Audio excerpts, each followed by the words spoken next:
like a Hellcat.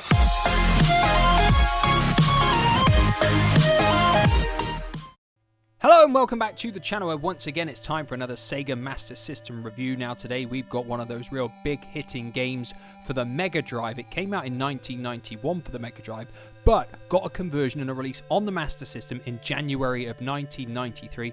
I am talking about none other than the absolute classic Streets of Rage. So the storyline for Streets of Rage is quite straightforward. A secret organization has taken control of the city, including the police force, and there are three determined young police officers, Adam, Axel and Blaze, the main characters of the game, who have decided to take it upon themselves to clean up the city and free the city from the secret criminal organization's evil grasp. I've got to say, as soon as you turn this game on and the intro plays and the music is playing, you know full well that this is going to be an absolutely brilliant Master System game. It really is the Master System being pushed to its absolute best. And, you know, from first glances, you may well be mistaken for thinking it is actually the Mega Drive version.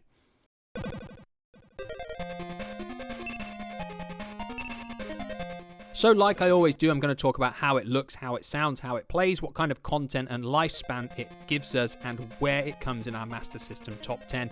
Now, without a doubt, Streets of Rage is one of the absolute very best looking Master System games ever. At first glance, you would be mistaken for thinking it's the Mega Drive version. It looks that good. The colors, the characters, the enemies, everything looks really, really good in this game. There's very little sprite flicker as well, something that the Master System can be prone to, especially when the screen gets quite hectic. That being said, there are only two enemies on screen at once, which helps, and the game benefits from that without a doubt.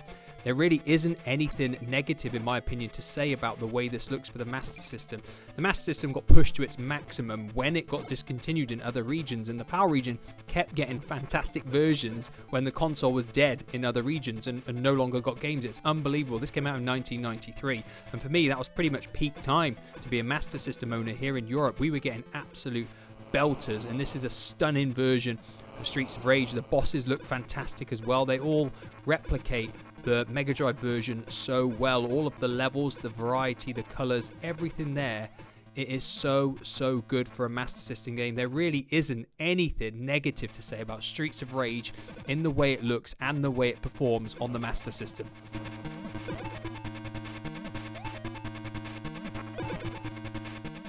So moving on to the sound effects and music within the game, and whilst it's not of the quality of the Mega Drive version, it is still very, very good stuff. It's probably one of the best sounding games on the entire console. The musical tracks are just as memorable really as the Mega Drive version.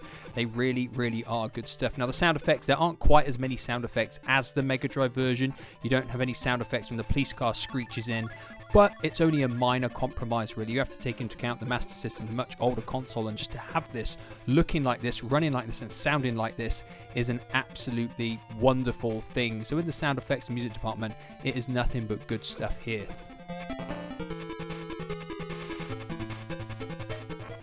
So moving on to gameplay, and it won't come as any surprise when I tell you that Streets of Rage on the Master System plays just as well as it looks and just as good as it sounds. It really does play brilliantly. You've got an attack button, you've got a jump button. If you pause the game and press both buttons together, you'll unleash your special move where the police car comes in and blasts the enemy with their rocket launcher.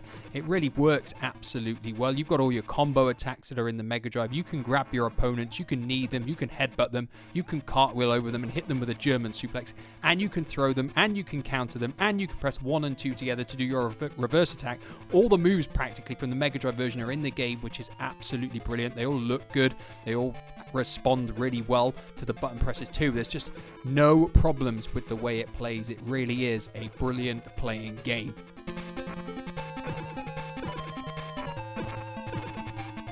So moving on to content and lifespan, and what we've got here is pretty much an exact recreation of the Mega Drive game, minus a few things. Like I said, you can only have 2 enemies on screen at once.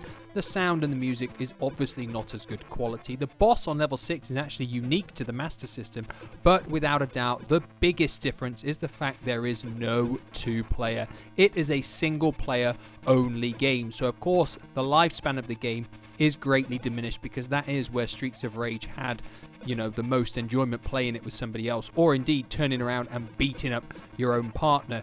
That being said, the Master System version is still great to play. It's going to take you about 40-45 minutes to play through this game. Obviously, you've still got all 3 characters to play through it as, and you can pick normal and hard. So there is replay value if you want to play through it with every single character. But of course, without the 2-player option, the replay value isn't quite as good as the Mega Drive version. So of course that leaves us with our 2 final questions. Is Streets of Rage on the Master System still worth a playthrough today, and where does it rank in our slowly expanding Master System top 10? Without a doubt, Streets of Rage is still enjoyable to play. It's just as enjoyable now as it was when it came out in 1993, in my opinion. It is well worth 40-45 minutes of your time to give this game a playthrough. Now, where does it come in our Master System top 10? Obviously, we've only got 3 games in there so far. So far, we've got The Ninja, number 1, Alex Kidd in Miracle World, number 2, and Transport, number 3. Well, it won't be much of a surprise when I say Streets of Rage on the Master System comes in at number 1. It really is a brilliant game. It probably is one of the very best games on the system.